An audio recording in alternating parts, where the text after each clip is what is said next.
Assalamualaikum warahmatullahi wabarakatuh.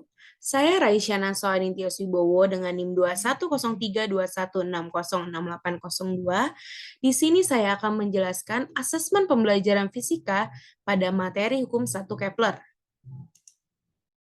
Berikutnya, saya membagi isi dari PPT ini dengan tentang asesmen dan susunan asesmen. Pertama, kita masuk ke dalam tentang asesmen. Tentang asesmen, terdapat pengertian, tujuan, dan pentingnya asesmen. Pengertian dari asesmen secara singkat adalah upaya untuk memperoleh data atau informasi dari proses dan hasil pembelajaran. Tujuan dari asesmen terdapat 4 menurut Chittenden, yaitu keeping track, checking up, finding out, summing up. Berikutnya ada pentingnya. Yang pertama untuk mengukur dengan jelas kemajuan siswa dan sebagai sarana untuk melibatkan siswa. Berikutnya ada agar dapat merancang program pembelajaran yang sesuai dengan realitas siswa. Selanjutnya adalah komponen pengukuran asesmen, yaitu ada 5 poin. Yang pertama, alat ukur, yaitu panduan untuk penilaian. Yang kedua, yang mengukur, yaitu guru. Yang ketiga, objek yang diukur, yaitu siswa. Yang keempat, metodenya, yaitu skenario penilaian. Yang kelima, hasil ukurnya, yaitu proses dan hasil belajar. Berikutnya adalah susunan dari asesmen. Susunan asesmen terbagi menjadi 3, yaitu perencanaan, pelaksanaan, dan pelaporan. Kita mulai dari perencanaan. Perencanaan terdapat dalam RPP yang telah saya buat, yaitu RPP Materi Hukum 1 Kepler yang terdapat pada link berikut. Berikut adalah contoh rencana pelaksanaan pembelajaran untuk materi Hukum 1 Kepler.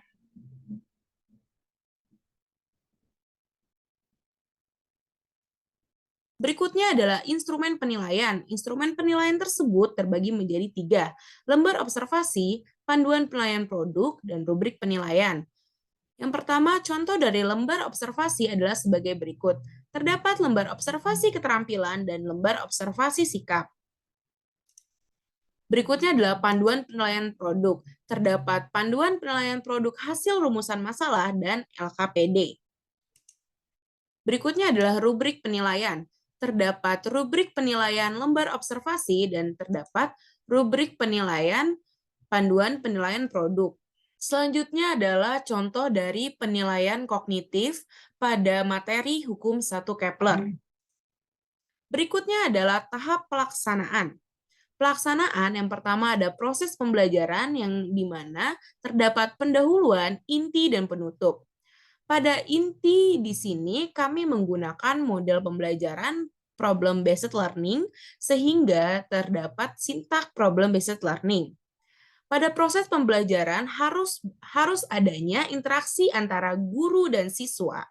Di sini guru akan melakukan penilaian terhadap sikap dan keterampilan siswa. Berikut proses pembelajarannya. Berikutnya terdapat produk yang akan dibuat oleh siswa nantinya yang akan menjadi nilai daripada keterampilan siswa, yaitu hasil rumusan masalah dan hasil LKPD.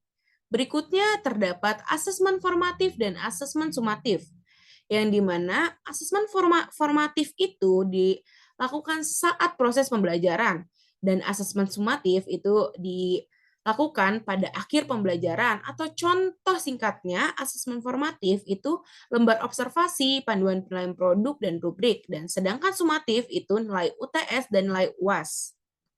Berikut contoh daripada asesmen formatif dan asesmen sumatif. Berikutnya adalah pelaporan. Pelaporan akan dihasilkan berupa rapot yang nantinya akan diberikan kepada masing-masing guru kepada wali kelas, dan dari wali kelas akan diberikan kepada sekolah, dari sekolah nantinya akan diberikan kepada orang tua, dari orang tua nantinya akan sampai kepada murid. Begitulah pelaporan daripada asesmen pembelajaran. Sekian presentasi dari saya, kurang lebihnya mohon maaf. Wassalamualaikum warahmatullahi wabarakatuh.